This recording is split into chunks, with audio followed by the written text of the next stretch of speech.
नमस्कार मंडळी, मी वंदना आणि मॅजिक फ्लेवर्समध्ये तुमचं स्वागत आहे. आता सुरू झाले आहे श्राद्धांचे दिवस.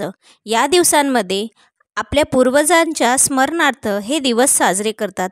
आपल्या पूर्वजांच्या स्मरणार्थ या दिवशी आपण असे भाव ठेवायचे की आपले पूर्वज हे आपल्या घरी आपल्याला आशीर्वाद देण्यासाठी येतात. मला थोडं बरं नव्हतं, म्हणून जसे जमले तसे मी हे कर्तव्य पार पाडण्याचा प्रयत्न केला.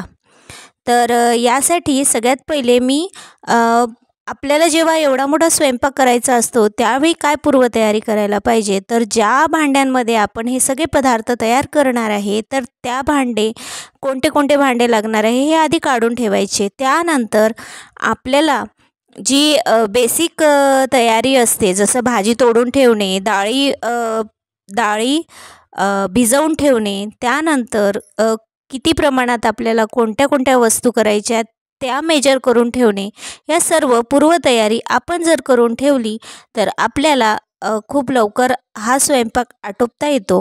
तर अशीच मी पूर्वतयारी आधी करून ठेवली होती. त्यामुळे मी हा स्वयंपाक 1 ते 2 तासामध्ये आवरून घेतला. तर आमच्याकडे उडदाच्या डाळीचे बोंड करतात. तर ते कसे करायचे, तर उडदाची डाळ ही भिजू घालायची 1 तास आधी. त्यानंतर ती वाटायची. त्यानंतर त्यामध्ये हळद, मिरची, जिरं टाकायचं आणि ती वाटून घ्यायची. वाटून झाल्यानंतर त्यामध्ये कणिक टाकायची. जितकी कणिक त्या पिठामध्ये मावेल तेवढी कणिक टाकायची आणि त्याचे सांबार वगैरे टाकून त्याचे आपल्याला छोटे छोटे असे वडे तयार करायचे. तर आमच्याकडे मिश्र डाळीचे वडेसुद्धा करतात, तर ते सुद्धा मी केलेले. तर इथे मी सांगते आहे की पूर्वतयारी केल्यामुळे काय होतं की आपण लगेचच आपल्या गॅसवर लवकर आपण जे आपल्याला पदार्थ बनवायचे आहेत ते शिजवायला ठेवू शकतो. तर मी इथे भाजी, टमाटर, कांदे हे सगळं चिरून ठेवल्यामुळे मी लगेच डाळभाजी ठेवून दिली शिजायला डाळीसोबत. आणि आता मी इथे फोडणी घालते आहे. तर इथे डाळभाजीचा कांदा टमाटर होतो आहे, तर डाळभाजी लगेच शिजली आणि ती फोडणी घालते आहे. इकडे मी कोहळ्याची भाजी करण्याची पण तयारी करते आहे. तर पूर्वतयारी केल्यामुळे हा एक फायदा होतो.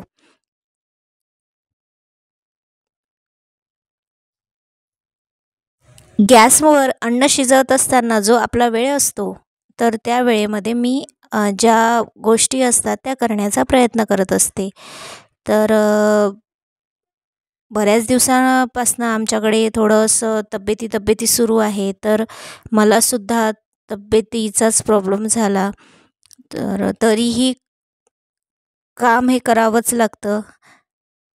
तर इथे पहा, उडदाच्या डाळीचे असे छानपैकी पकोडे काढलेले आहे.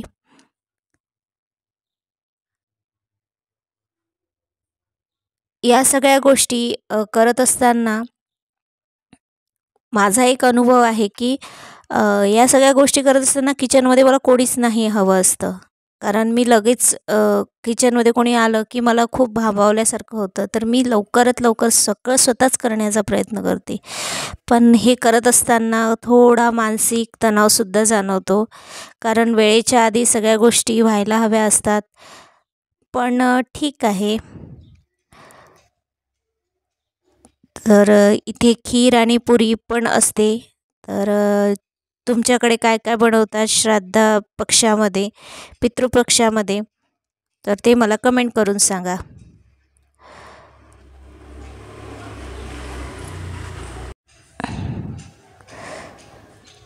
मागे माझ्या मिस्टरांना बरं नव्हतं.